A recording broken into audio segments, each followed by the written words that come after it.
kanyang investigation, nagpakuha siya ng mga specimen signatures ni Atty. Espera para i-match niya doon sa tinatawag na question document na kung saan nakapirma si nakapirma si Atty. Espera bilang notaryo publiko noong sinumpaang salaysay ni Orly Gutesa. So may findings na yun at I think nire-recommend niya ngayon sa prosecutor's office ng DOJ na magsampa ng demanda, magsimula ng preliminary investigation against Gutesa and those responsible for presenting his affidavit. Hindi ko alam kung sino yung saklaw nun. Kung ang basis ng kanyang testimonya ay ang kanyang sinumpaang salaysay na napatunayan ng peke, what's the value of the statement delivered in the hearing? Ano pa yung halaga ng kanyang sinabi sa hearing? Wala. Actually, perjurious pa nga eh. Ang nangyari mga kababayan, ito ngang si Gutesa napatunayang isang budol. Oo. Budol, guys. Korte na ang nagsabi na budol si Gutesa. Ang matindi pa dito mga kababayan, yung utos ng korte. Dapat nanginginig na ngayon si Marco Beta sa kanyang pinagsasabi nung nakaraang linggo. Sabi po ng balita, Manila Court affirms lawyer's signature in Gutesa affidavit is falsified. Ayan. Pineke ang pirma ng notaryo, mga kababayan. The Manila RTC Branch 18 affirmed that the signature of Attorney Petty Rose Espera affixed to the sworn statement of former Philippine Marine Orly Gutesa, who also served as a security consultant for former Representative Zaldico, is fake, confirming the lawyer's claims that she did not notarize the said document that was submitted by Gutesa, Guterres, to the Senate during its probe into the anomalous flood control projects being found across the country. Ayan. Senator, anong aasahan ng mga tao na highlights dito sa pagbukas ng Blue Ribbon session sa November 14? Ano ba po posibleng highlights yung aasahan nila? Ang bago na developmento, kanina lang, na natapos na yung investigation na ginawa ng Executive Judge ng Manila at may resolution na.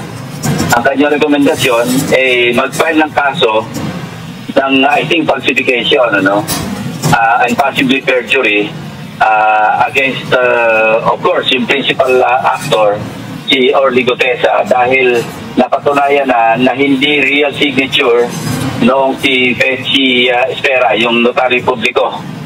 Kasi sa kanyang investigation, nagpakuha siya ng mga specimen signatures ni Atty. Espera para i-match niya doon sa tinatawag na question document na kung saan nakapirma si nakapirma si Atty. Espera bilang notaryo publiko noong sinumpaang salaysay ni Orly Gutesa.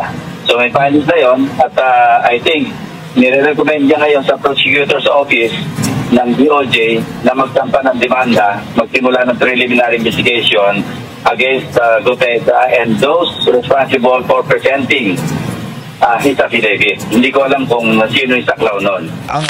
Ang bigat nung sinabi ng korte. Manila RTC yan. Nako, Marcoleta, hayari ka.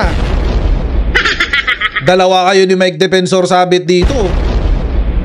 Pareho pa naman sila abogado. Bakit? Dahil nga dun sa utos ng korte, mga kababayan. Ito sabi ng korte. Further, pursuant to this office's authority under the aforementioned rule, the falsification incident is hereby referred to the DOJ for further investigation and filing of appropriate charges against Mr. Gutesa. And take note ha, mga kababayan ha. Ito yung matindi dyan Hindi lang kay Gutesa. And all other persons who used and or presented the sinumpaang salaysay. Kahit sino raw na gumamit at nagpakita ng sinumpaang salaysay. Patay ka dyan. Yari ka, Marcoleta. Bakit? Kasi pinagtatanggol pa ni Marcoleta yan yung sinumpaang salaysay na yan. Alam nyo sabi pa ni Marcoleta? Kahit ano yan, kahit na sabihin na natin na pineke talaga yung sinumpaang salaysay, kinopya yung signature, ninakaw yung stamp, kinuha yung journal book, etc. etc. Tatanggapin pa rin ng Senado yung kanyang testimonya kasi it was mentioned under oath. Okay. technically, yung sinumpaang salaysay is not a legal document.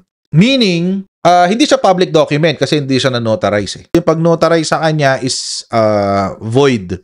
Therefore, yung paggamit ng sinumpaang salaysay mismo as the basis of, let's say, a court proceeding or of a complaint, a criminal complaint, walang bisa talaga yun. Pero, kung pagbabasihan yung pagbasa nung sworn statement nung binasa siya sa Senado at it was made public, sworn under oath sa isang hearing, yung pagbasa nun, yung mga nakasulat na doon sa journal ng Senado, yun valid na yun.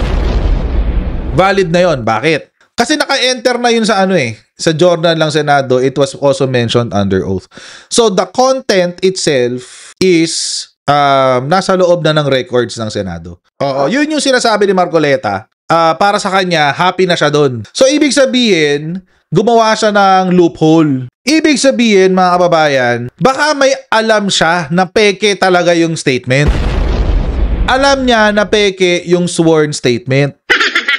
Kaya nga, mga kababayan, napansin nyo dun sa hearing, kino-coach niya si Gutesa. Bakit mo nilampasan to? Bakit mo binasa? Ba't hindi mo binasa to? Balikan mo to. Balikan mo, basahin mo to. Lahat tayo, may kopya tayo ng sworn statement. Balikan mo tong line na to. Balikan mo tong paragraph na to. Etc. etc. Bakit? Kasi nga, kailangan masigurado niya na lahat ng linya na nakasulat doon sa sworn statement ay mai-enter sa journal ng Senado. Dahil yun ang magiging valid reference. Meaning, alam niya na peke yung papeles.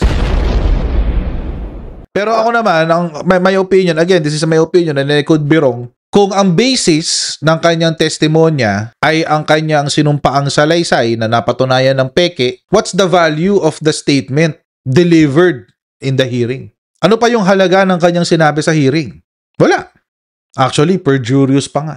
So unless ganito, unless gagawa ng bagong sinumpaang salaysay etong si Gutesa, as in bago, yung totoong siya ang sumulat, hindi yung pinapirma lang siya nila whoever, kung sino mang senador ang nandyan na ugaling asong ulul. Kung meron totoong sworn statement, yun, baka yun pa pwedeng maging pwedeng maging basis for consideration. Pero si Gutesa pa rin? Sure kayo? Gagamitin nyo pa rin yung tao na napatunayan na gumamit ng peking dokumento? Pero mga kababayan, dapat talaga hindi palampasin to kasi this won't be a good precedence sa mga nagtestimonya. I appeal to Senator Ping Lacson, wag niyang tanggapin yung ebidensya, yung testimonya ni Gutesa. Bakit? Kasi this will be a very bad precedent sa Blue Ribbon Committee. Punta ka lang ng Blue Ribbon, sige, maglabas ka ng sworn statement mo, kahit peke yan, walang problema, tatanggapin yan. Di ba? Ang pangit